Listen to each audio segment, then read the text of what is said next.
Don't be selfish with your marketing. Hey, I'm Sam Dunning, co-owner over at webchoiceuk.com and host of the Top 100 Marketing Podcast Business Growth Show. This is a special episode shooting it whilst away in Crete in Greece. And it's going to be a short and snappy one talking about exactly why you need to kind of get out of your own head when it comes to your marketing. So a quick example is when it comes to websites, when it comes to design, marketing, messaging, ad copy, many of us, and I've been guilty of this in the past, design it for what we think looks good, what we think sounds good, what we think is going to work, when really it's very, very rare that we're actually our ideal client, our ideal customer. We need to design, build, craft, whether that's messaging, our websites, our ad copy, whatever, for ideal clients to attract more of the same. So if I give you a quick example, I've worked with prospects in the past or customers in the past where they're so keen to design on what they think is going to look good for their website that when they actually bring it to market, when they start driving traffic to the site, it fails to convert visitors into sales leads because they've crafted it around what they personally think looks good. They've designed it for their ego, to stroke their ego instead of for ideal customers, and in the long run it's failed. So a quick way to get your design right, get your marketing messaging right, make sure you're actually appealing to ideal clients is to speak to your customers. So if you've got a sales force, speak to them. If you're directly dealing with prospects, customers every day, great, you've got this intel. So quick few ways to do this is understanding the common problems that prospects come to you with, i.e. what they actually want to get solved.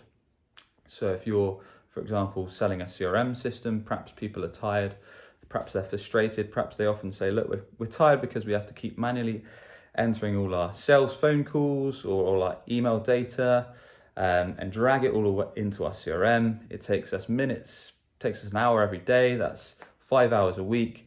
We're wasting our selling time. So that could be a problem. That could be, are you frustrated that you're spending 5 hours a week inputting data into your CRM? Do it in one click of a button and focus on driving sales, not tiring out your sales team. That could be for your ad messaging, that could be for your website messaging.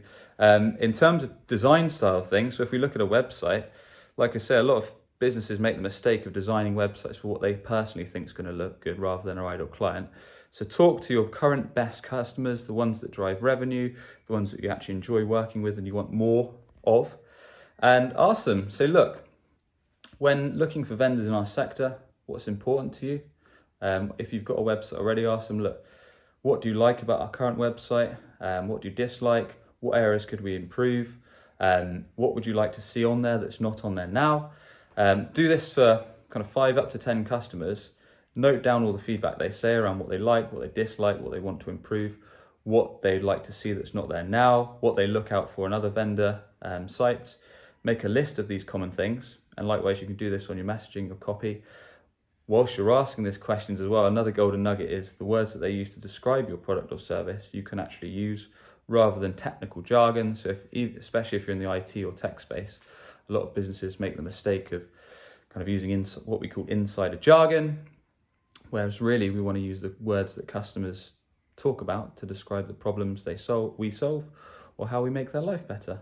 So this is just a very short insight into how you can improve your messaging and gear it towards the people we actually want to generate sales with, which is our ideal prospects, rather than being inside our own heads and stroking our ego.